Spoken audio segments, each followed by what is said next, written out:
¿Qué tal, niños? El día de hoy vamos a trabajar lo que es el guión mayor y el guión menor.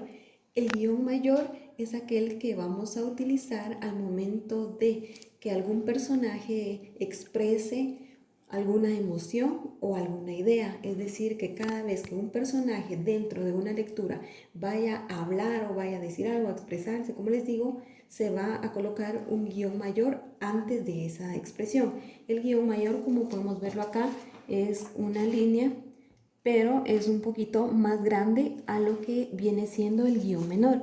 El guión menor es una línea o una raya, como le conocemos, un poquito más pequeña. Bueno, para ver lo que es el guión mayor de primero, necesito que vean y me acompañen con esta lectura. Dice: Fro es un sapito a quien le gusta jugar fútbol.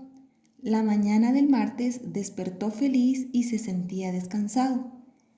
La noche anterior se fue temprano a la cama porque al día siguiente jugaría un partido muy importante. El partido era el último del torneo.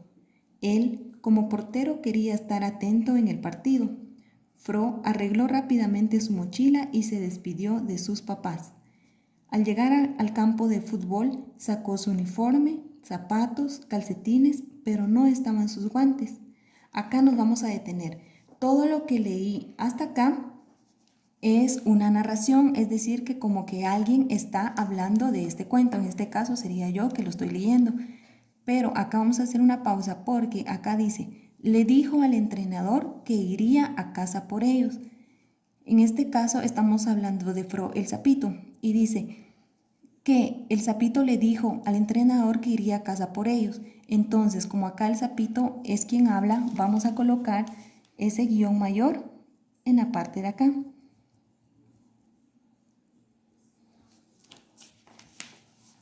Bueno, vamos a continuar. Luego dice: el entrenador le dijo que no había tiempo.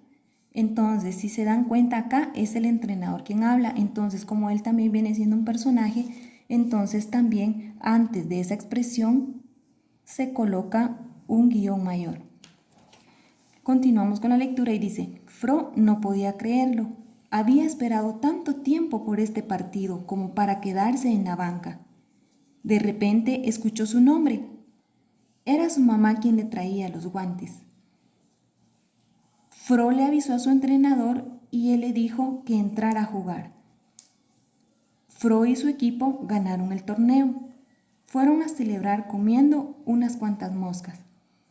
Ahora, quiero que veamos acá, en donde les dije que desde acá hasta acá nos íbamos de corrido porque solo se narra el cuento.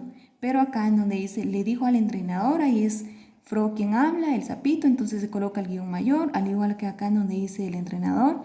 Y luego continuamos con la lectura, que solo es la narración nuevamente.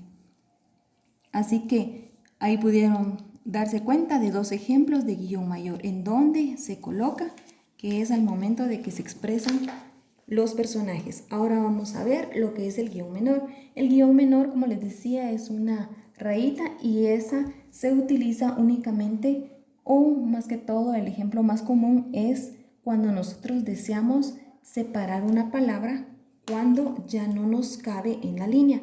En este caso yo tengo una hoja en blanco por acá, pero por ejemplo, suponiendo que queremos escribir la palabra profesor.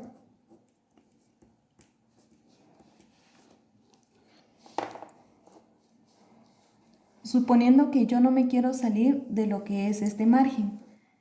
Entonces voy a separar con un guión menor esta palabra, es decir, profe, y si ya no quiero escribir ahí sor porque ya no me cabe, porque ya llegué al límite de mi hoja, al margen, entonces colocamos ese guión menor y ese guión menor me indica que me tengo que trasladar a la siguiente línea. Pero como les decía, esta es una hoja en blanco, pero si es en una hoja en líneas, ustedes lo pueden hacer.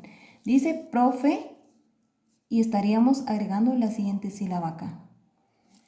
Entonces, el guión menor, repitiendo, se utiliza únicamente para separar una palabra al momento de que ya hayamos llegado al límite del margen de nuestra hoja. Entonces, esto ha sido un ejemplo de lo que es guión mayor y guión menor. Espero que hayan comprendido un poquito más el tema de lo que ustedes ya leyeron en su libro.